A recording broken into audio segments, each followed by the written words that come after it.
दोस्तों, जब आप ऑडी का नाम सुनने हो तो आप लग्जरी, स्पीड और इंजीनियरिंग परफेक्शन सोचकर मुस्कुरा देते हो। मगर क्या आपको पता है, इस ब्रांड की नींव एक अंधेरे दौर में डली थी जब दुनिया युद्ध से गुजर रही थी। साल 1932 में 4 कंपनियां आपस में जुड़ी और बनी ऑटो यूनियन। यही ऑडी का असली जन्म हुआ था। सच्चाई यह है कि तब ऑडी का हिस्सा जर्मनी के इंडस्ट्रियल वॉर मशीन का भी था। हार्ड फैक्ट ये है, ऑटो यूनियन ने 1939 से 1945 के बीच लगभग 20,000 फोर्स्ड लेबोरर्स का यूज किया था। ऑडी का सिंबल 4 रिंग्स दरअसल उन्हीं 4 कंपनियों का प्रतीक है जिन्होंने मिलकर ब्रांड को आगे बढ़ाया।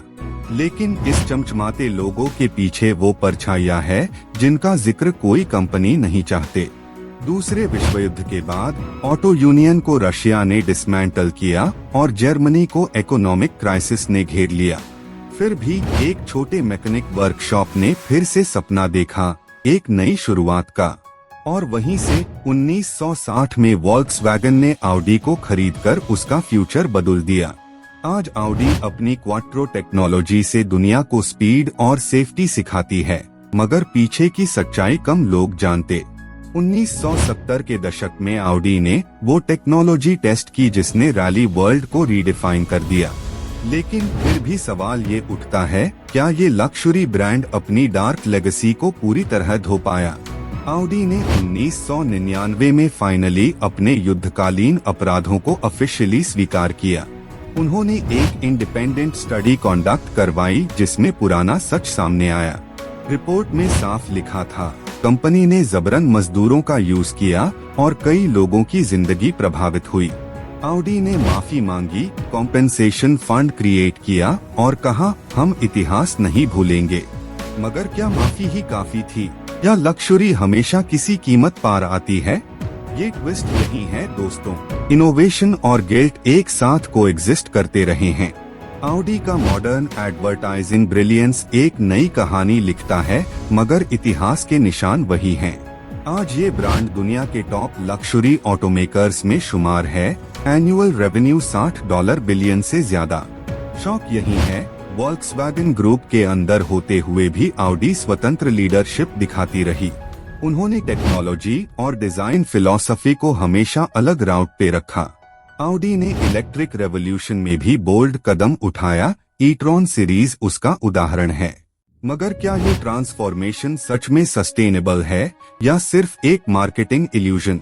2023 में ऑडी ने अपने कार्बन एमिशंस को आधा करने का दावा किया और सेम साल प्रॉफिट्स रिकॉर्ड हाई हुई। अब सोचिए, चेंज और प्रॉफिट दोनों एक साथ, क्या संभव है बिना कॉम्प्रोमाइज? ऑडी का मंत्रा रहा, प्रोग्रेस थ्रू टेक्नोलॉजी। लेकिन प्रोग्रेस किस कीमत पर, ये सवाल बाकी है। फिर भी इस ब्रांड का कॉन्फिडेंस और डिजाइन दुनिया को इंस्पायर करता है। ऑडी ने मिलियंस को लग्जरी का नया अर्थ सिखा दिया, पावर विद साइलेंस। मगर हर चमक के नीचे एक पुरानी परत होती है जो याद दिलाती है कि ग्रोथ बिना जिम्मेदारी अधूरी है। फ्यूचर का ऑडी सस्टेनेबल होगा या नहीं, ये सवाल सच में हम सबब के लिए अहम है, क्योंकि इनोवेशन बिना एथिक्स सिर्फ इल्यूजन बन जाता है। ऑडी का सफर हमें ये सिखाती है कि सच्ची लग्जरी वो है जो मानवता के साथ चले। कई कंपनियां उस समय सोच भी नहीं सकी जब ऑडी ने खुद का गिल्ट ओपनली स्वीकार किया, और यही ब्रेवरी उसे बाकी लग्जरी ब्रांड्स से अलग छोड़ देती है।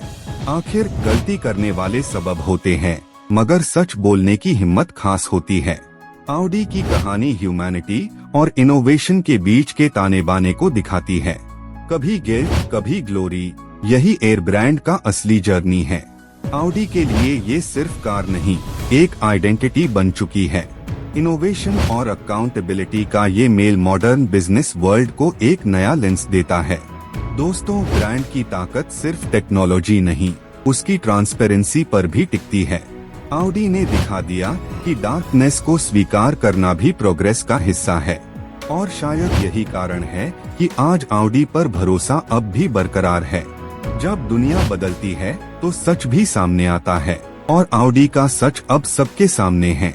इस कहानी से हमें एक डीप सबक मिलता है, हर प्रोग्रेस की शैडो होती है। और उसे स्वीकार करना ही साहस है। ऑडी की तरह हमें भी अपनी जर्नी में ऑनेस्टी और ह्यूमिलिटी लानी चाहिए, क्योंकि असली लक्ष्य वही है जो आत्मा को भी कंफर्ट दे। तो दोस्तों, जब अगली बार आप ऑडी देखे, याद रखे, हर रिंग एक कहानी कहती है। लक्ष्य के पीछे का डार्क ट्रूथ जानना शायद पेनफुल हो, मगर यही ट्रूथ फ्यूचर को और आसान बनाता है। यही है ऑडी की कहानी, गिल्ट से ग्लोरी की, पास्ट से प्रगति तक की। और यही कारण है कि हर सफल ब्रांड के पीछे होती है एक अनकही कहानी। बस सुनना जरूर सीखिए।